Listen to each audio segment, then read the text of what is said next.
Hey, Saluki fans. Happy holidays. Great to be back with you for another Saluki Standards podcast. I'm your host, Connor Onion. This week, we're going into the pool with one of the very talented young swimmers for Jeff Hansen's program for Saluki Swim and Dive. Adam Cernek is our guest this week. The MAC Co-Swimmer of the Year is just a freshman, and that, of course, earned him MAC Freshman of the Year swimming honors and a very, very good backstroker with a pretty cool upbringing. He's from Slovakia, majoring in engineering, and Adam was nice enough to spend some time with us this week. Hope you enjoy it. Here's Adam Cernek on the Saluki Standards podcast.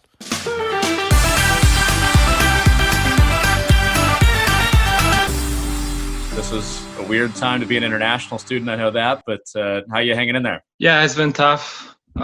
I went home over the summer and I had actually no idea if I'll be able to even come back until a week before I was supposed to start a semester. So yeah, strange time, but all good now. Yeah. I want to go back to the beginning of your life when you started to swim. How old were you when you started to have dreams of being a Division I swimmer and wanting to get in the pool? Well, I actually just learned to swim when I was 9, which is very late for a swimmer. But then, yeah, since I started taking courses, I haven't really stopped. And I got better over the years. And then once I was choosing the university, I knew a couple of other people from Slovakia who also chose this path, came to the US. So I decided that's what I'm going to do as well. And here we are. Here we are. What got you into it so late? Why did it take you till 9 to discover swimming? Well, to be honest, I was never really quite interested in doing that. I just figured that it could be useful to learn swimming. And then the coaches over there kind of persuaded me to keep going. Who got you into it? It was actually my cousin. She started learning swimming as well. So my parents decided that I should do that too. Yeah. What was it like that first time in the pool? I hated water. And I was so scared to put my head under the water. So not so much fun at the beginning, but now I'm not afraid to put my head underwater anymore. So that's a good start. Maybe that's why you're a backstroker, right? You can keep your head up above the water for most of the race. Actually, yeah, like whenever I had a chance to swim backstroke, I did that just because I can breathe whenever I want. So maybe that's why, yeah. That's pretty savvy. That's awesome. So you go from getting into the sport late, at a late age. When do you start actually competing with it? I think my very first meet was when I was 11. So that'll be like 2 years after I started learning. And then I was just practicing this whole time, going into other meets, slowly getting better. And yeah, looks like I've managed to catch up. So.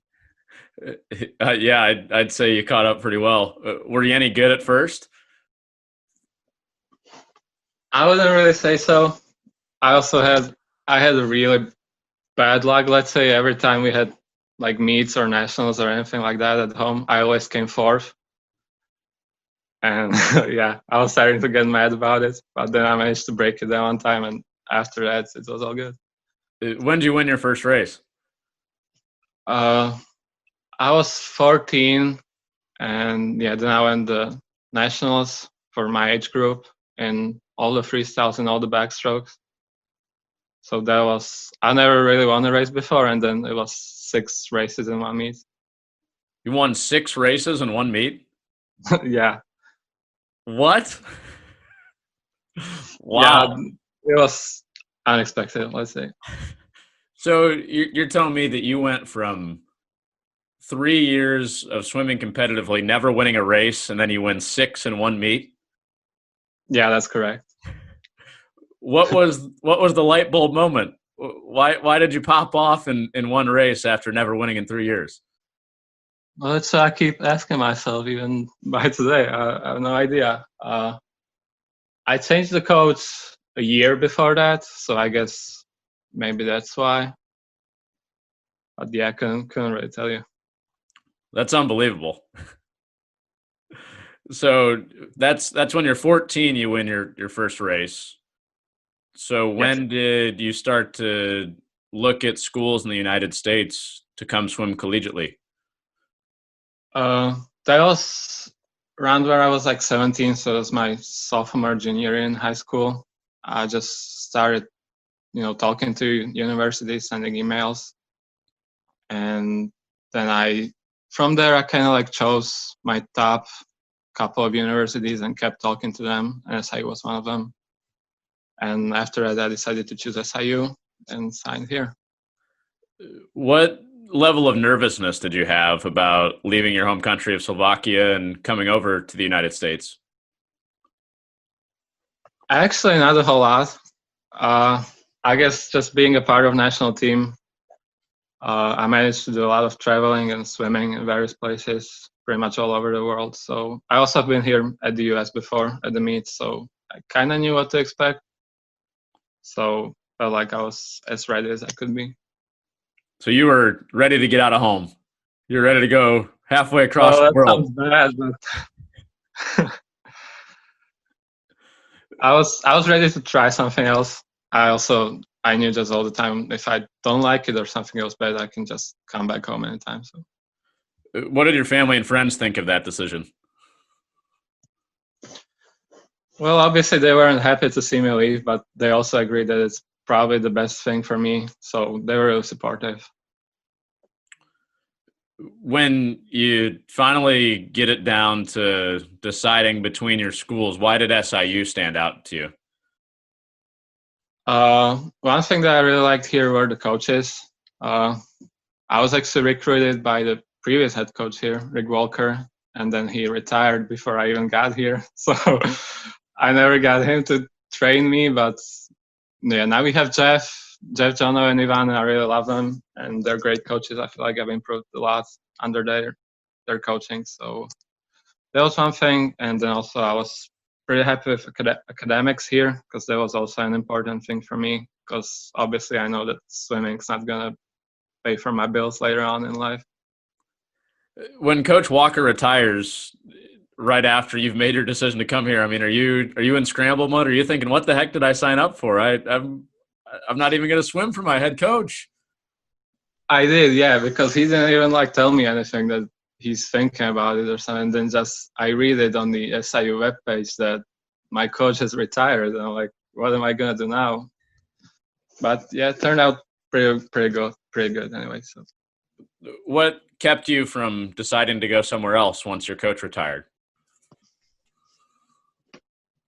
I never really thought about changing the school after he retired. I just thought I'll wait and see what's gonna be happening over here. And I saw that Jeff is coming. I looked at what he did before he came here, and I was very excited actually to swim under him. Sounds like your first impression of Jeff, just from reading about him, was pretty strong. What about your first conversation with Jeff? What impression did he make on you then? Well, good. It was right after I got here after a really long flight, so I was kind of just trying not to fall asleep pretty much with all the time difference and everything. But after that, yeah, the practices were good, and yeah, he's a good guy to talk to. I think we have a pretty good relationship. So maybe the question for him should be, what was your first impression of Adam? Because he was probably a little loopy after his flight. Yeah, I'm not sure if I want to hear that. Oh, that's good. That's good. Well, accolades jumped off the page for you in your first year. You were the conference's co-swimmer of the year as a freshman, and of course that earned you MAC Freshman of the Year honors too. Why do you think you succeeded in the pool so fast? Well, honestly, I had no idea what to expect coming in here because obviously in Europe we swim on meters, so I never swam yards until I got.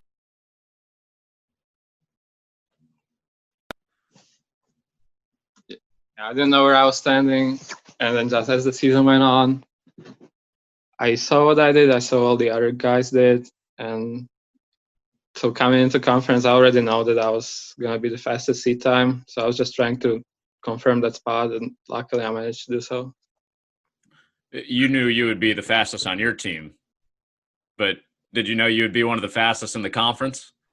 I didn't know even about my team at first, just because as I said, I never swam here in the yards. But yeah, well, during the season, I mean, I was able to follow what all the other guys in the conference swim in the meet. So I did coming into conference. Yeah. What was the challenge going from meters to yards, or other way around, from yards to meters? Well, yards are a lot different, especially the turns, which were kind of killing me at the beginning. And my underwaters weren't probably as strong as they should have been. So we did quite a lot of work on that. That was one thing I needed to adjust for. Still could be better, so that's something I'll work on. That was the main thing, but otherwise, it's a little shorter, so I guess I could say it's easier once I get used to the turns. So I really like it. You said you're underwaters?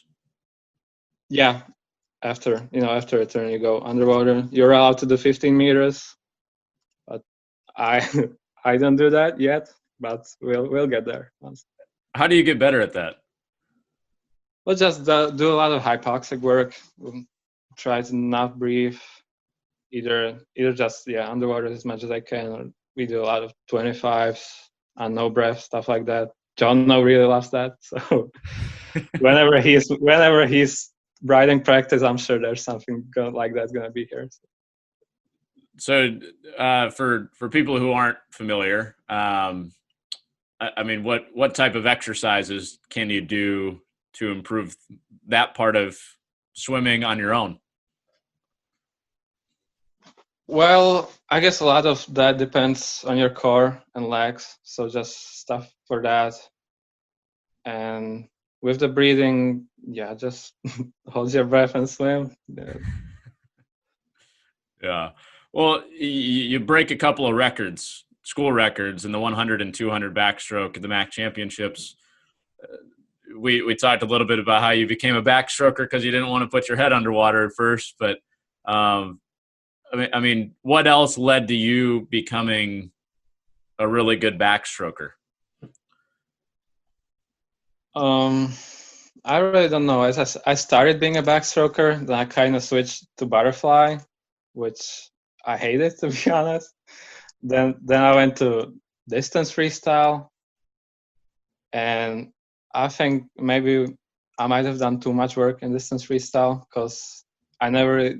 It was strange because I was training distance freestyle the whole time, and I didn't really improve in that. But at the same time, I improved a lot on that backstroke again.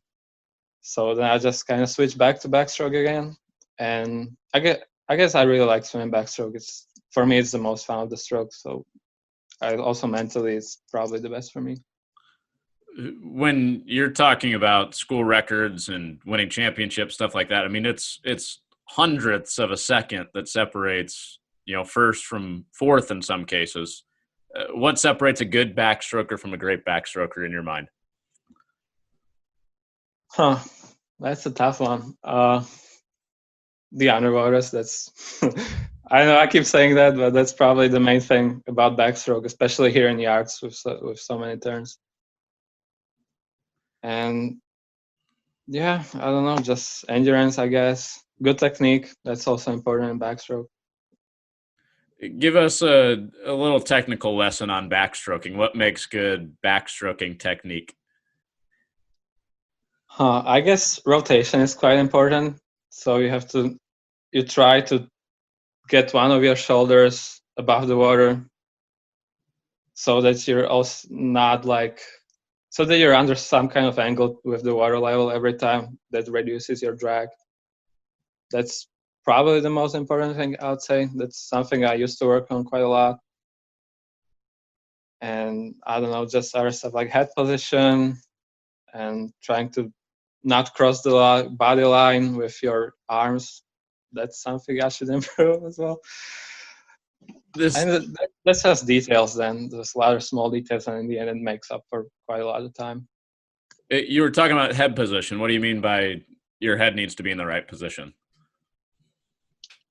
It should be like roughly parallel to water level. It shouldn't stick out too much because then your bottom sinks down and that creates drag again.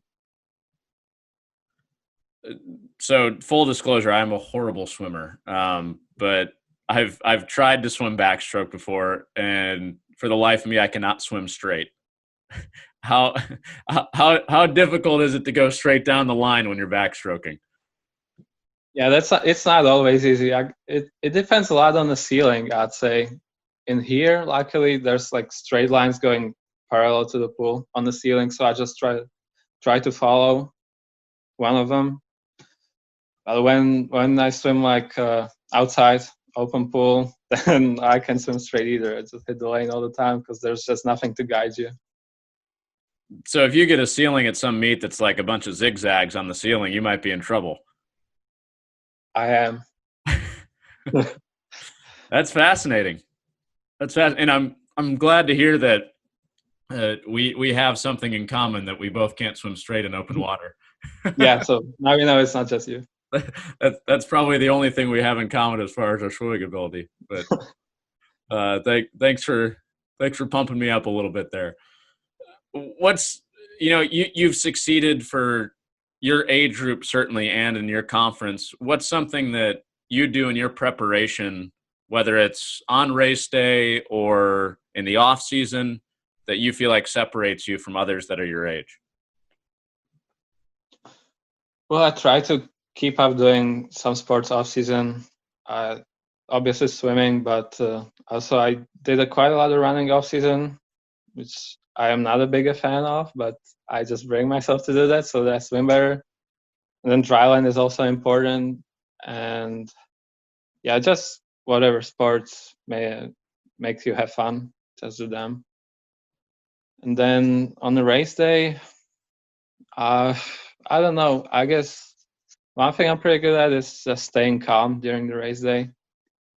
I don't really feel like I'm getting overly nervous. I usually have to get myself hyped up. It's the other way around. It's the other way around for me. So What gets you going? just listening to music, mostly that, and then watching the other races, trying to get into the spirit of racing. What's have you picked up any American music on your playlist since you've come over here? I mean, American music was my playlist already at home, so not much has changed in that. Yeah. Okay. What do you got going? What's on the race day playlist? I'm actually kind of a rock metal guy, so those bands like Metallica, Nirvana, stuff like that usually gets me hyped up pretty well. Yeah, Metallica will get you going on race day. Yeah.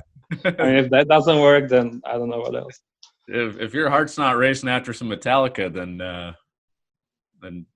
you gotta, I don't know what you can do to get hyped. Yeah, true.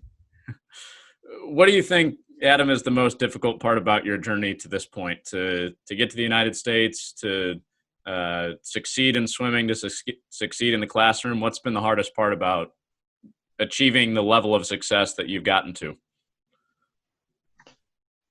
Yes, just the hardest thing to do is being able to combine swimming and classroom, because obviously both take up quite a lot of time.